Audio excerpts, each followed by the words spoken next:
Carol Warner loved the stillness of early mornings in New England. As the morning sun streamed through the windows of her upscale apartment, she carefully poured coffee into her cup while browsing through the latest issue of Biochemical Advances, spread out on the kitchen counter. Her green eyes reflected a youthful curiosity, and her chestnut hair was styled in a neat, short bob. "Mom, I can't solve this problem," came Samantha's slightly troubled voice from the living room table. Carol smiled and moved to her daughter's side, coffee cup in hand. 8-year-old Samantha had her father's thick brown hair and her mother's green eyes. Watching her daughter work so seriously on her math homework filled Carol's heart with joy. "Let me see," Carol said, checking the problem over her daughter's shoulder and beginning her explanation slowly. Though she routinely dealt with complex chemical formulas as a scientist, the challenge of teaching fractions to an 8-year-old sometimes felt more difficult than the toughest problems in her lab. "I get it." Samantha's face suddenly lit up as she began writing with her pencil. "This is how you do it." Carol nodded and gently stroked her daughter's head. "That's right. Well done." 3 years ago, she had divorced her husband Michael, who had been deployed to Afghanistan as a military doctor. Their long separation had created a rift in their relationship, but they had managed to maintain a friendly connection for their daughter's sake. Michael faithfully kept his promise to video call their daughter once a month and visit twice a year during his leave. Her apartment in a quiet suburb of Boston wasn't spacious, but it was arranged with a simple, efficient design. Scientific degrees hung on the walls alongside photographs of Samantha's bright smile. "Grandma and Aunt Becky are coming today, aren't they?" Samantha asked. There was a subtle tension in her voice. Carol didn't miss it. "Yes. Grandma and Aunt Becky, and Jake too. We're having lunch together." Samantha nodded silently and returned to her homework. Carol momentarily felt something off about her daughter's reaction but pushed it to the back of her mind. Family relationships were complicated, but on the surface, they maintained a semblance of harmony. Carol's mother Judith was a respected figure in the local social scene. After her husband's death, she had wisely invested the insurance money in assets, living without financial worries. Living alone in an old mansion in the Boston suburbs, she actively participated in charity work and church gatherings. "Carol is always so busy with her own affairs. That girl is too smart for her own good," Judith would say while telling her neighbors about her daughter's successes, but behind those words lurked subtle jealousy. She had once majored in chemistry in college herself but had given up her dreams of research when she married and had children. Watching her daughter achieve the dreams she couldn't fulfill stirred complicated emotions. Meanwhile, Carol's sister Becky had experienced one divorce. She was a single mother raising her 10-year-old son Jake while working at a local real estate company.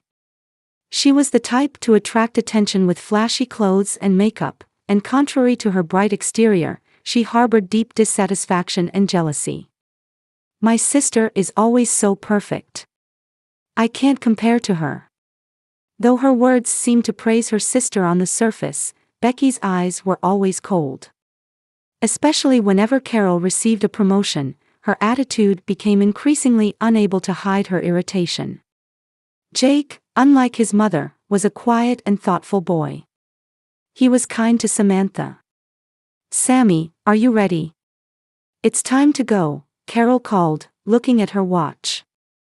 Samantha nodded silently and put her homework in her bag. She took her mother's hand and said, "Mom, are we coming home early?" "Of course.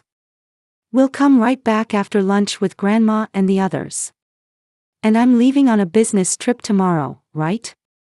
Let's spend lots of time together today." Carol gently squeezed her daughter's hand. She was scheduled to leave for a week-long trip to Switzerland the next day. It was an important trip to attend an international conference for new drug development. Samantha would be staying with her mother and sister during that time. While maintaining the appearance of a harmonious family on the surface, she always felt anxious deep down. She wasn't unaware of the occasional cold attitude her mother and sister showed toward Samantha. But she interpreted it as minor reactions stemming from jealousy of her success and tried not to take it too seriously. "It'll be fine, they're family," Carol reassured herself. She believed in family bonds. "I'll say it one more time. I've prepared dinner in the bottom shelf of the refrigerator, you just need to heat it up. Make sure she takes her medicine on time. And don't forget about her allergies." At the boarding gate for Zurich, Carol emphasized these points to her mother over the phone. As the boarding announcement echoed behind her, she tried to dispel her anxiety. "I understand, Carol. How many times do I need to tell you?" There was a hint of irritation in Judith's voice. "I raised you, after all. I can certainly take care of my granddaughter." Carol took a deep breath. "I'm sorry, Mom. I'm just worried. You focus on your important conference. Leave Samantha to me." Even after ending the call, a heavy weight remained in Carol's chest. She couldn't get Samantha's expression out of her mind. The night before her departure, her daughter had been quieter than usual, repeatedly asking, "Mom, do you have to go?" Despite having stayed at her grandmother's house many times before, she seemed unusually anxious this time. "Ladies and gentlemen, this is the final boarding call for Flight 324 to Zurich." Prompted by the announcement, Carol headed toward the boarding gate with heavy steps. The conference in Zurich continued late into the night each day. Discussions with researchers at the forefront of the pharmaceutical industry were stimulating and brought new perspectives to Carol's research. On the third night, she finally returned to her hotel room and collapsed onto the bed, feeling tension in her muscles. The clock showed 2 a.m. Samantha would be asleep by now. Due to the time zone difference, it was still the previous evening in Boston. Carol checked her smartphone for messages from her daughter but found none. Usually, her mother would send photos of Samantha almost daily, but this time, there had been unusually little contact. They must be busy, she told herself, and after a shower, lay down in bed. Though tired, falling asleep proved difficult. Outside the window, the illuminated Swiss cityscape glowed quietly. It was an hour later when she finally drifted into a light sleep. Carol jolted awake in the darkness to the shrill sound of the telephone. "Is this Ms. Warner?" "This is Johnson from Boston General Hospital." The man's voice was calm, but Carol sensed the urgency hidden behind it. Her heart began to race. "Yes, this is Carol Warner. Your daughter, Samantha Warner, has been brought to our emergency room. She's in critical condition." The words beyond that point only vaguely reached Carol's ears. Fragmented phrases like, "fall from a height," "head trauma," "unconscious," "preparing for surgery," seemed to come from far away. "What do you mean?" Carol's voice trembled so much that it hardly seemed like her own. "Samantha should be at my mother and sister's house. An ambulance was dispatched following a call from your family. We're currently preparing for surgery. Could you come as soon as possible?" Immediately after hanging up, Carol dialed her mother's number. Her fingers were shaking so much that she misdialed several times. When she finally got through, she heard her mother's sleepy voice. "Hello? Carol? What do you want at this hour?" "Mom, what happened to Samantha?" "I got a call from the hospital." After a brief silence, shockingly, her mother's laughter came through the phone. "I don't know. She probably went off somewhere on her own. That child hasn't been listening lately." Carol couldn't believe her ears. "What are you saying?" "I got a call that Samantha was taken to the hospital. Boston General Hospital." "Oh, is that so? That's terrible." Judith's voice contained more annoyance than surprise. "I'll ask Becky." The call switched, and she heard her sister's voice. "Sis. What is it at this hour?" "Becky, what happened to Samantha?" I hear she was taken to the hospital. Oh, that child, Becky's voice held obvious indifference. She wouldn't listen, and when I took my eyes off her, she went somewhere. It's her own fault. Carol was speechless. Even though her daughter was in critical condition at the hospital, her mother and sister were acting as if they didn't care at all. Fear and anger swirled inside her. Go to the hospital right now. I'll be on the next flight back. Fine, fine. Don't be so dramatic, Becky said with exasperation. She probably just fell down. Carol hung up and immediately contacted the hotel front desk to arrange the earliest return flight. While hurriedly packing her suitcase, her mind was in a state of panic. What had Samantha been doing? What kind of accident had she been in? And above all, what was that abnormal response from her mother and sister? Please, Samantha, be safe, she whispered, fighting back tears. 12 hours later, Carol stood in front of the intensive care unit at Boston General Hospital. Her face was pale from the consecutive flights and worry, but she listened desperately to the doctor's explanation. Ms. Warner, it appears your daughter fell from the roof of a 2-story house. She has a severe concussion, fractures in her left arm and 3 ribs, and mild internal organ damage. While there's no immediate danger to her life, it will take time for her to regain consciousness. Carol approached Samantha's bed with trembling legs as she listened to the doctor's words. The door to the room opened, revealing her daughter lying on a small white bed. Samantha's face was covered with bandages, her left arm was in a sling, and multiple tubes and machines were connected to her small body. Only the regular beeping sound announced the presence of life in this quiet room. Carol sat by her daughter's bedside and gently held her right hand, which wasn't covered in bandages. Touching the cold hand, she let out the tears she had been holding back. Mommy is here, Samantha, she whispered. It's okay. I'll protect you. The door to the room opened again, and her mother and sister entered. Carol looked up and froze at the sight of them. Judith was in perfect makeup and attire, dressed as if she were heading to lunch with friends. Becky also appeared in flashy clothes inappropriate for the situation.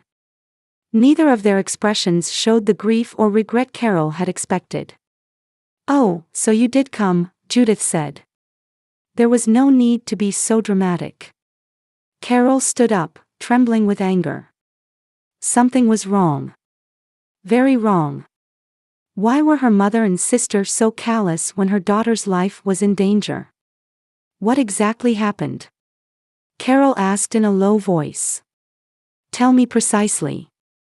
Judith and Becky exchanged glances, wearing expressions that suggested they were hiding something. Samantha climbed onto the roof on her own, Becky answered casually. By the time we noticed, she had already fallen.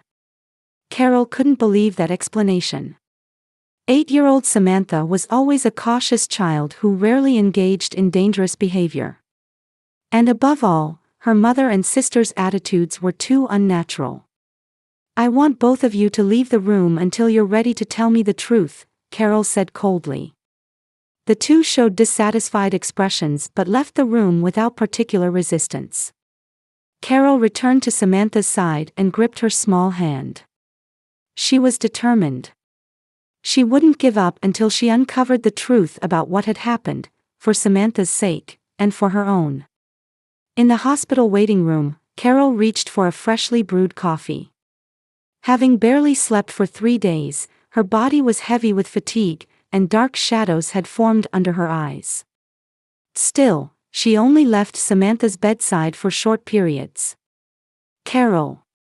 Turning around, she saw her ex-husband Michael standing at the hospital entrance. He had returned urgently from Afghanistan. Still in his military uniform, he carried a large sports bag over his shoulder. Though he looked tired, his blue eyes showed strong determination. Michael. Carol stood up and was embraced by her former husband. Even though they had maintained a friendly relationship after their divorce, reuniting in such circumstances provided emotional support. Thank you for coming. I got on a plane right away. How's Samantha? She still hasn't regained consciousness. But the doctor says there are signs of recovery. Carol briefly explained the situation, Samantha's injuries and the unnatural attitude of her mother and sister. She could see Michael's face hardening with anger. Something's not right, Michael said in a low voice. Samantha climbing onto a roof by herself doesn't sound like her. I think so too. Mom and Sis are hiding something. Michael frowned. Have you talked to the police? It's been reported as an accident. But Carol cut herself off.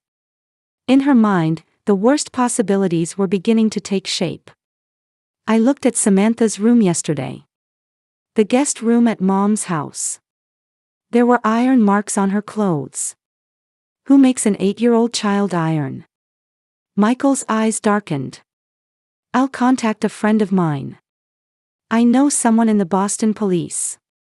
They headed to Samantha's hospital room. Seeing his daughter sleeping in the small bed, a pained expression crossed Michael's face. He gently kissed her bandaged head. I'm back, Sammy, he whispered. I'll protect you. The next day, things took a dramatic turn. Carol was having lunch in the hospital cafeteria when Michael appeared with a police officer. Carol, this is Detective Thomas. I'd like you to hear what he has to say. Detective Thomas was a composed man in his mid-40s with eyes full of deep empathy. He sat across from Carol. Ms. Warner, we received a call from the parent of one of your daughter's classmates. Jake Griffin, your niece's cousin, apparently told something to the school counselor. Carol took a sharp breath. Jake? What did he say? We're still confirming the details, but it seems to be about the circumstances of the day of the accident, which differ from the testimony of your mother and sister. Detective Thomas chose his words carefully. The school counselor was concerned about Jake's story and reported it to the authorities. Carol lifted her coffee cup with trembling hands. Can I see Jake? We're arranging that now. A lawyer will also be present for him, as Child Protective Services are involved. Michael placed his hand on Carol's shoulder. The warmth of his hand gave her a little comfort. Whatever the truth is, we'll face it together, he said quietly. 2 hours later, in a small conference room at the hospital, Carol and Michael met with Jake. The 10-year-old boy looked smaller than usual, and his eyes were swollen. A representative from Child Protective Services and a lawyer appointed for him were present. Jake, don't be scared, Carol spoke gently. You just need to tell us the truth. The boy bit his trembling lip and began speaking in a small voice, looking at the floor. Mom was always mean to Sammy. He stumbled over his words. Grandma too. When Sammy wasn't around, they'd say, that girl is too uppity. Carol tried to hide her distress. What happened on the day of the accident? Mom tried to make Sammy clean the roof. Jake's voice was halting. Leaves were stuck in the gutters. I said I would do it, but Mom said, let Sammy do it. Because Mom said, if Sammy doesn't listen, let's give her a little scare. The air in the room froze. Sammy was scared. But she started climbing the ladder. Mom and Grandma were inside. I followed Sammy. When Sammy slipped, I tried to grab her, but I wasn't fast enough. Jake began to cry loudly. It wasn't my fault. I tried to help. The Child Protective Services representative embraced him. It's not your fault, Jake.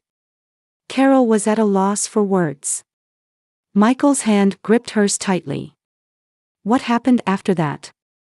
Detective Thomas asked gently. Sammy didn't move. I screamed. Mom and Grandma came, and Mom cried at first. But Grandma said, it's okay, we're not responsible. We'll say she climbed up on her own. Carol stood up and walked toward the window. Her body was shaking with anger and sadness. They were slow to call an ambulance, Jake continued. Grandma said at first, let's just see how she is. But Sammy was bleeding, so I begged them several times. Detective Thomas judged that he had obtained sufficient testimony and thanked Jake. After the boy left the room, he turned to Carol and Michael. We have enough evidence. We'll arrest your mother and sister on suspicion of abuse and violation of duty to provide aid. In the early evening, Carol was talking with the doctor in the hospital hallway when she saw Judith and Becky being escorted by police officers. Their faces were pale, especially Becky, who was sobbing. Carol. This is a misunderstanding. Judith desperately shouted. We didn't do anything. Sis, please. Jake is lying. Help us. Becky also cried out. Carol looked at them with cold eyes. Samantha woke up, she said quietly. She told me everything. In reality, Samantha had not yet fully regained consciousness. But seeing how this lie transformed Judith and Becky's expressions, Carol was convinced of the truth. The color drained from their faces, especially Judith, who seemed at a loss for words, her mouth opening and closing like a fish. You endangered my child and then delayed getting her help. Carol's voice was as cold as ice. I'll never forgive you. After the police officers took them away, Michael stood by Carol's side. The investigation suggests there was regular abuse, he said quietly. Samantha probably didn't tell you because she was worried about you. Carol wept. She hadn't truly protected Samantha. She never imagined that her mother and sister's jealousy of her success would be directed at her daughter in this way. Things will be different now, Carol said with determination. I will absolutely protect Samantha. At that moment, a nurse hurriedly approached. Ms. Warner. Your daughter has regained consciousness. Carol and Michael began to run. Finally, a ray of light was breaking through this nightmarish situation. A solemn atmosphere pervaded the grand courtroom of the Massachusetts Supreme Court. Tension filled the high-ceilinged room among the people who packed the spectator seats. 3 weeks had passed since the trial began, and today was the day for the prosecution's closing arguments against Judith Griffin and Becky Griffin. Carol sat with her back straight, staring at the backs of the two defendants seated in front. Her mother and sister, once important figures in her life, now felt like strangers. Judith's graying hair had turned completely white since the trial began, and Becky's glamour had vanished. I'm by your side. Michael squeezed her hand. He was seated on her left, having changed into formal attire from his military uniform.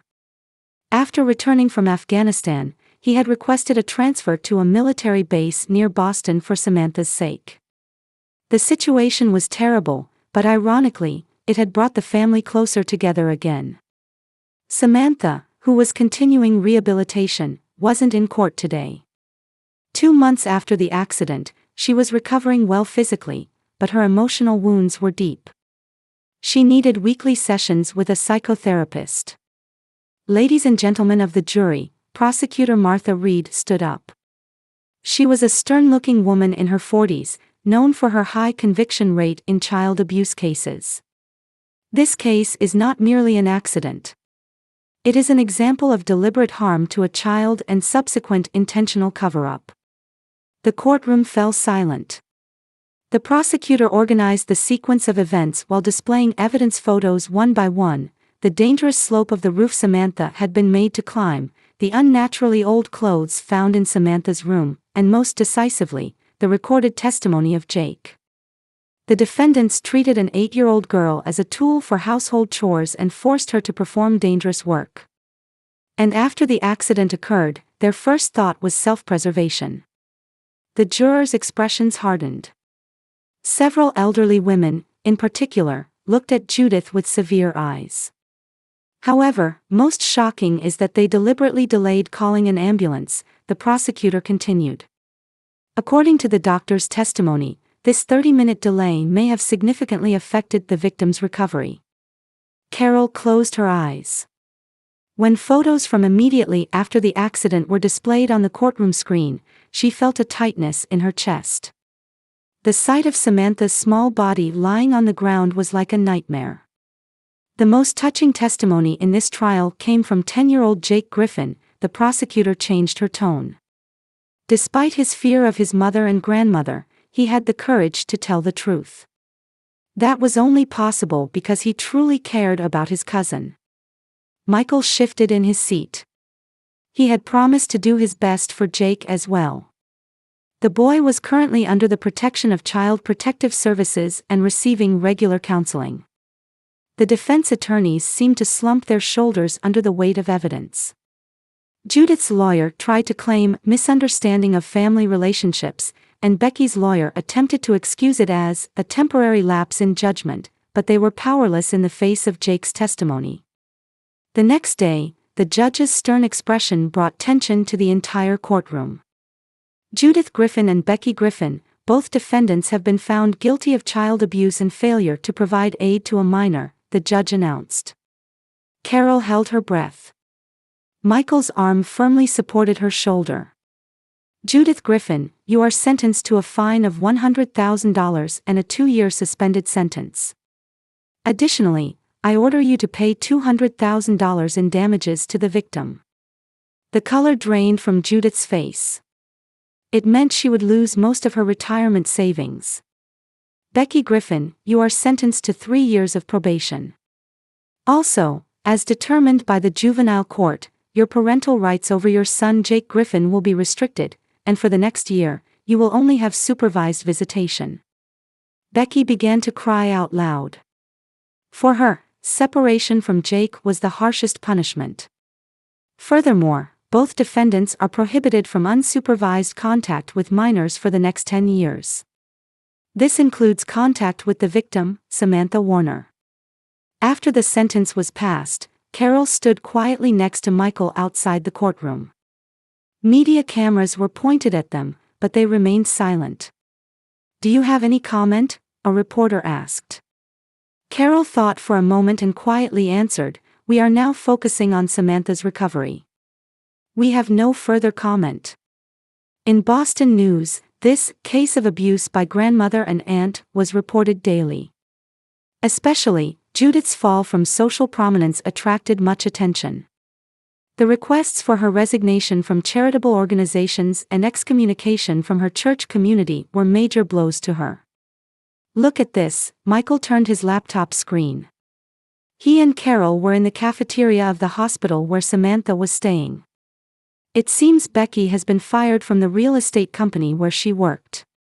Carol nodded while sipping her coffee. Mom called again. She was crying that she has no money.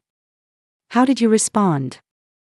I didn't say anything, Carol gazed out the window. I don't feel anything now. No anger, no sadness, just emptiness. Michael placed his hand on her shoulder. He understood Carol's pain, how painful it is to completely lose trust in family. Michael's dad. Turning around, they saw Samantha coming down the hallway in a wheelchair. Next to her stood William Warner, Michael's father and a former judge.